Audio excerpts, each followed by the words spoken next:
Hello students, Gargi tutorial ক্লাসে তোমাদের স্বাগত জানাই।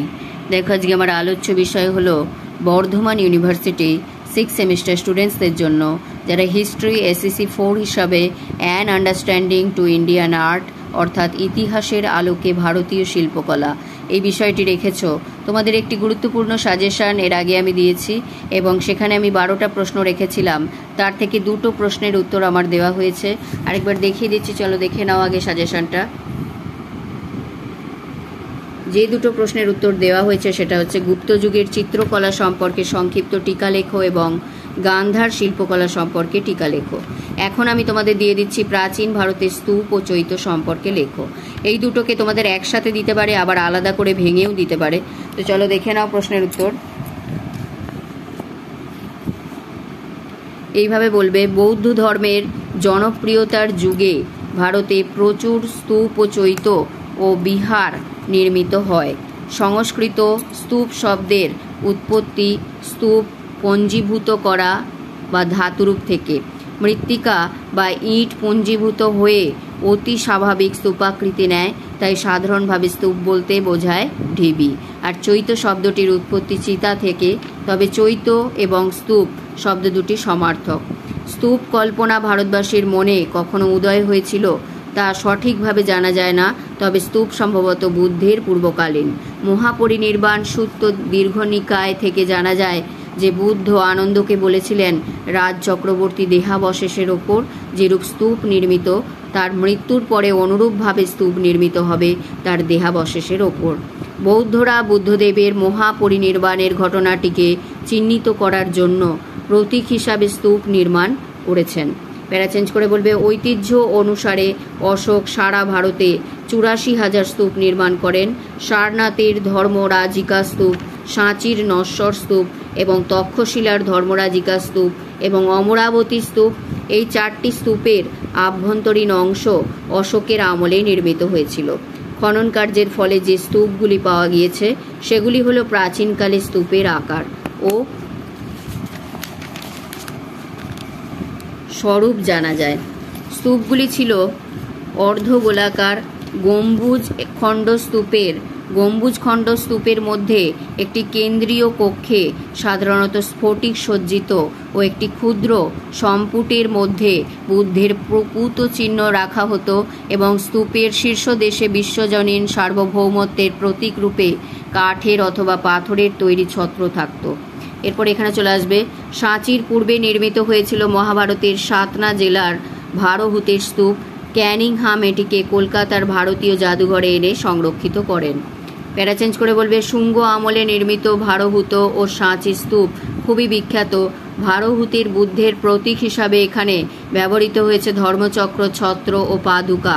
গুপ্তযুগের স্তূপগুলির মধ্যে সিন্ধু অন্তর্গত মিরপুর খাস ও সারনাথের ধামেক স্তূপ বিশেষভাবে উল্লেখযোগ্য। ধামেক স্তূপটির 3টি স্তর বেদিকা, মেধি ও অণ্ড। এছাড়া অন্যান্য স্তূপগুলির মধ্যে উল্লেখযোগ্য হল অমরাবতী, ঘণ্টসাল, নাগার্জুনকোন্ডা প্রভৃতি। এরপর চৈত্য, এতটা যদি স্তূপ যদি আলাদা করে দেয় তাহলে তোমরা এতটা বলবে। এরপর চৈত্যতে আসছি। দেখো, চৈত্য শব্দটির উৎপত্তি হচ্ছে চিতা থেকে এবং বুদ্ধের মহাপরিনির্বাণের পরে তার চিতা ভস্যের ওপর প্রথমে নির্মিত হয় বৌদ্ধ স্তূপ। যে গৃহে অথবা কক্ষে স্তূপ পূজিত হয় তাকে বলা হয় চৈত্যগৃহ।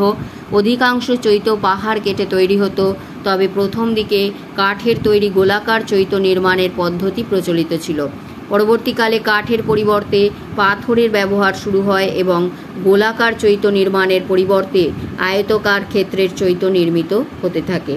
চৈত্যের মূল অংশ এবং ঘোরানো জায়গাগুলোর উপর ধনুকাকৃতি ছাদ থাকত।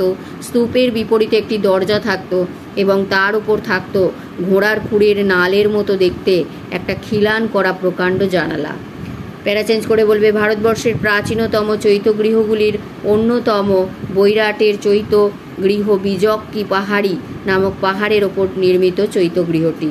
এই চৈত্যগৃহটির কাছে পাওয়া গেছে চুনা পাথরের তৈরি অশোক স্তম্ভের কয়েকটি খণ্ড, লেখযুক্ত ইট, মৌর্য যুগের পালিশযুক্ত পাথরের একটি ছত্র এবং সাতবাহন যুগের বেশ কয়েকটি চৈত্যগৃহ নির্মিত হয়।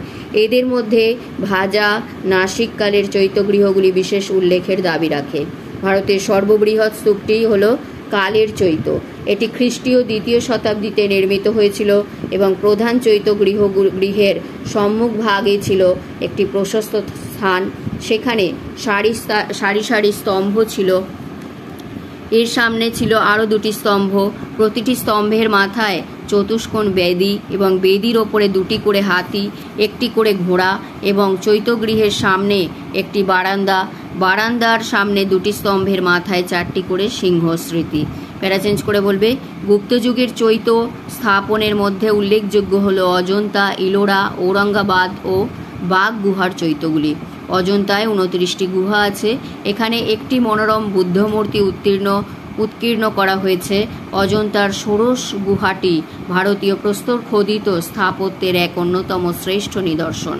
ইলোরার 10ম গুহা একটি চৈত্যগৃহ এবং বাঘ গুহার বিহারে 9টি গুহা আছে। এই বিহারে কেন্দ্রীয় কক্ষের আয়তন 96 বর্গফুট।